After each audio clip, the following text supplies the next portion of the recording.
ଚାରି ଚାରି ହେଲେ ପାଳିଆ ବଇଛୁ ଏଠି ଆଉ ଗୋଟେ ମୁଣ୍ଡ କଟେଇକି ପାଲା କରୁଛୁ ଆଜି ନା ଆଉ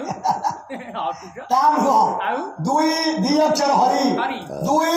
ଦି ଅକ୍ଷର କୃଷ୍ଣ କୃଷ୍ଣ ଦୁଇ ଦି ଅକ୍ଷର ରାମ ରାମ ଚାରି ଚାରି ଅକ୍ଷର ନାରାୟଣ ନାରାୟଣ ଚାରି ଚାରି ଅକ୍ଷର ହଉଛନ୍ତି ହନୁମାନ ଜଗନ୍ନାଥ ଚାରି ଚାରି ଅକ୍ଷର ହେଲା ଜଗନ୍ନାଥ ଜଗନ୍ନାଥ ଯୋଉ ବାବୁ ମାନେ ହଁ। ମୋ ବାପା ମାନେ କଳି ଯୁଗରେ ହଁ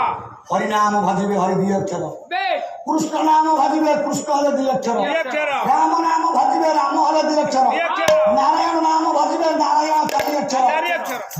ଜଗନ୍ନାଥଙ୍କ ନାମ ଭଜିବେ ଜଗନ୍ନାଥ ହେଲେ ଚାରି ଅକ୍ଷର ହନୁମାନଙ୍କର ନାମ ଭଜିବେ ହନୁମାନ ଚାରି ଅକ୍ଷର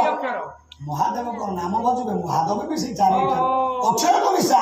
ଅକ୍ଷର ମିଶାରେ କଣ ହବ ତତ୍ଵ ବୁଝିଲେ ତୁଟେ ଭ୍ରାନ୍ତି ପ୍ରଭୁ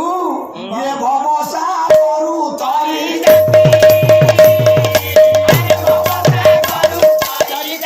କୁଆଡେ ଗଲା ଲୋ ବଉଳ ରହ କହିଲା ଇଏ ତତ୍ଵ ବୁଝିଲେ ତୁଟେ ଭ୍ରାନ୍ତି କହିଲା ଭବସାଗରୁ ତରି ଯାନ୍ତି ଅକ୍ଷରକୁ ମିଶା ଆର ଆକ୍ଷରିକ ଅର୍ଥ ବୁଝ ତତ୍ଵ ଯଦି ବୁଝିବୁ ତାହେଲେ ମୋହମାୟାର ଶୋଷାରୁ ତରିବୁ ହରି ହେଲା ଦି ଅକ୍ଷର ନାରାୟଣ ଚାରି ଅକ୍ଷର କୃଷ୍ଣ ହେଲେ ଦି ଅକ୍ଷର ଜଗନ୍ନାଥ ହେଲେ ଚାରି ଅକ୍ଷର ନା ନାଇଁ ରାମ ହେଲେ ଦି ଅକ୍ଷର ଜଗନ୍ନାଥ ହେଲେ ଚାରି ଅକ୍ଷର ଏ ହନୁମାନ ହେଲେ ଚାରି ଅକ୍ଷର ମିଶା ଚାରି ଦୁଇ ଛଅ ଯୋଉ ବାବୁ ମାନେ ବା ଯିଏ এই হরিনাম কলি যুগরে বা রাম নাম কলি যুগরে বা নারায়ণর নাম কলি যুগরে হরিনাম নারায়ণর নাম জগন্নাথ জগন্নাথর নাম এই অক্ষরকে ভজিব চারি এবং দুই মিশিকি ছ সেইমানে কেবল কলি যুগরে বিহন হবে ওহো কলি যুগরে এইমানে ମୁଁ ଜାଣୁଛି ନା ଫାଣୁଛି ଏତେ କଥା ରଘୁରେ ଆଜ୍ଞା ସଂସାର ନିୟମ ଇଏ ହଁ ମଣିଷ ଜନ୍ମ ସେତିକି ତୋର ସାର୍ଥକ ହେଇଯିବ ଯଦି ପ୍ରଭୁ ନାମ ଟିକେ ଭଜିବୁ ହଁ ସେଇଥିପାଇଁ ମୁଁ କହିଛି ପ୍ରଥମରୁ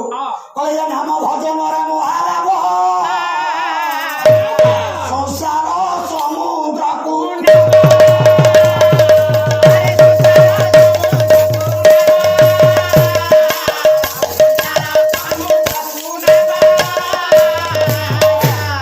ନାମ ଭଜନର ମହାଲାଭ ଲାଭ ବ୍ୟବସାୟରେ ରମେଶ ବାବୁ ନାହିଁ ନା